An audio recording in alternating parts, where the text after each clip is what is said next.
Okay, so now that we have everything set up, the next step will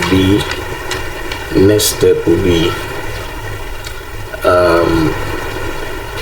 performing our communications on JavaScript. Let's turn it on Python, and so you're integrating with a main stack with flask, and we'll be using later use the machine learning, because if you had a flask setup, we can write Python codes and flask in flask. The right Python codes here, being it's machine learning, and whenever you listen to a data from our server side, we pick it here and try use the Python algorithms, machine learning algorithms, do whatever we want here. And but this project is specifically going to do what this project is going to achieve is that this project is going to get a data from the server side, and when that data is triggered, it comes to Flask listen to this data, requesting the JSON format, and make sure that okay, the name is there, that key called name is there, and if there is nothing like a name there, it's give a guess to this name. Here also if there is a name and the name is stated, it states the name here and call. So basically that is what I'm going to do. Good. So our next move will be, what will be our next move? Our next move will be installing a package called Azios. So we can split or we can close this node mode by doing Control CC, and it closes the terminal. So the terminal will be closed. Yes, I want to close the terminal. So another Control C. Let's close this terminal, and we just see, let's clear everything and do npm install Azios.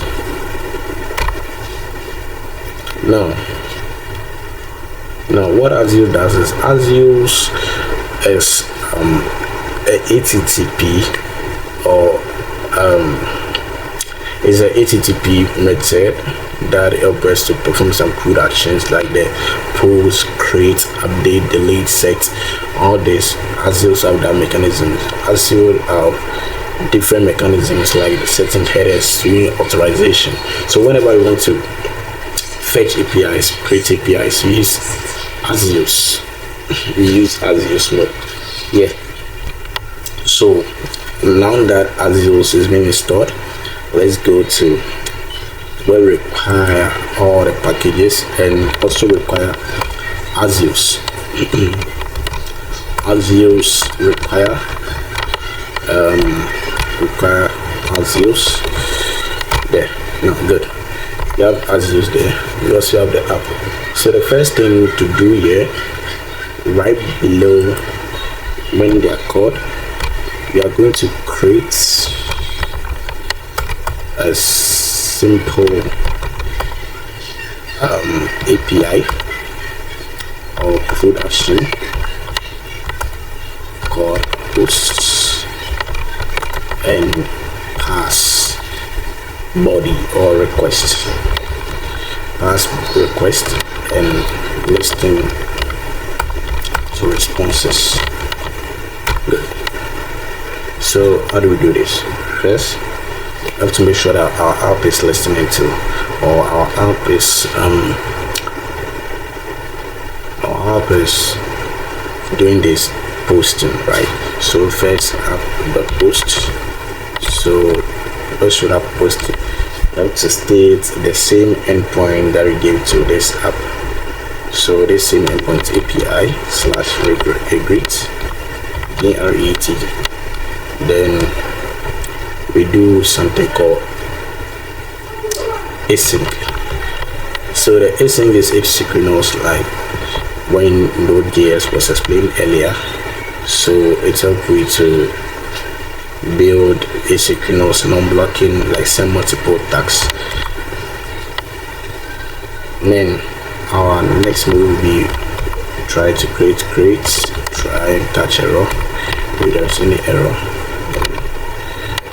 okay, error, and we should retain response dot status, res dot status, res dot status, status dot 500 dot json message. Okay, you can do a message and okay, error dot message. So, or better still, because you are listening to the same message error, it's good. But you can just console log the error. Now that we have all this, let's listen to the body. So, first you are creating a post on the app, and this post you are listening to this endpoint API with the same as this API.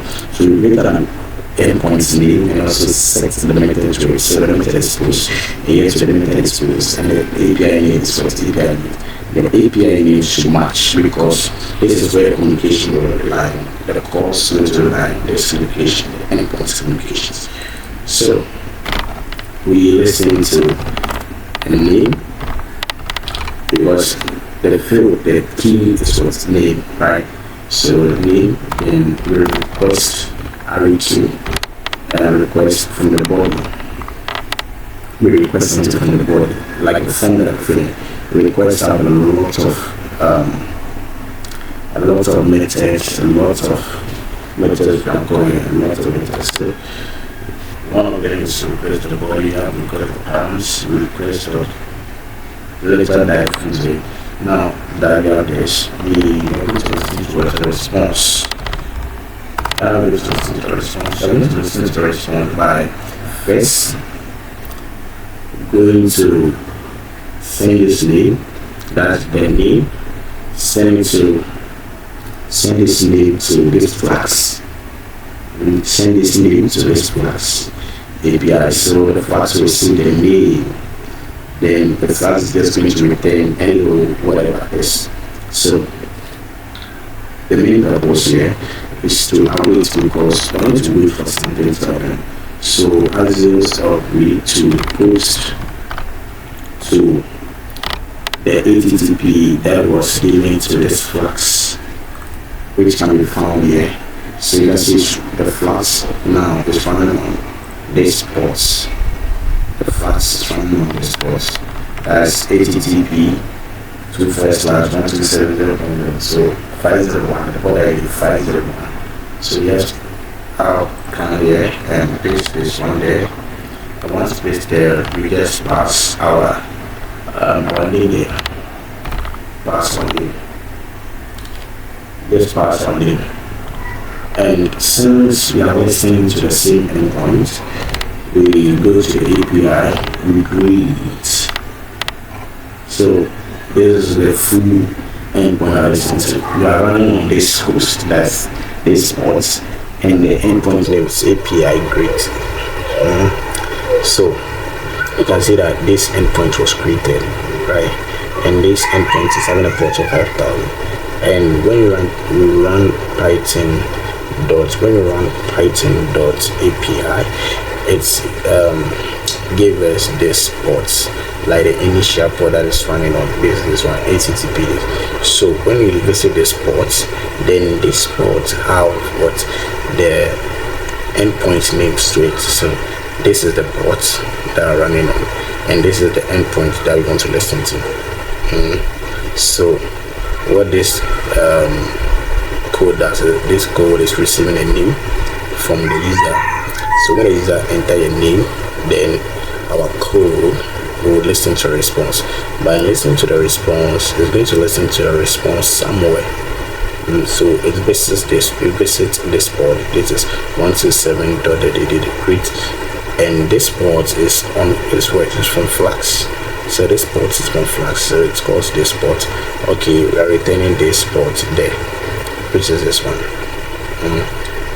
So it's receive whatever name that is there. So the name will go name, pick the name data guest, and if there's nothing like name there, it prints this. But if there's a name, return the name there and call the name in this part. So once everything is correct, then we can just do res dot status 200 dot json, then we just pass the response dot data because as used, whenever the response is successfully as used, response is in true form, that's error and the data, right?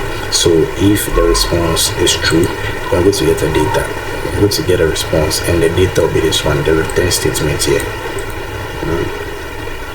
So basically that's it. So let's take it again. This just create a simple API or a code called post, then pass request and listing to responses and listings to responses. Right now our endpoint is this API greet, then we listen to a request from the user, which is name. Now when the user enters the name, we go to Axios help we fetch this HTTP.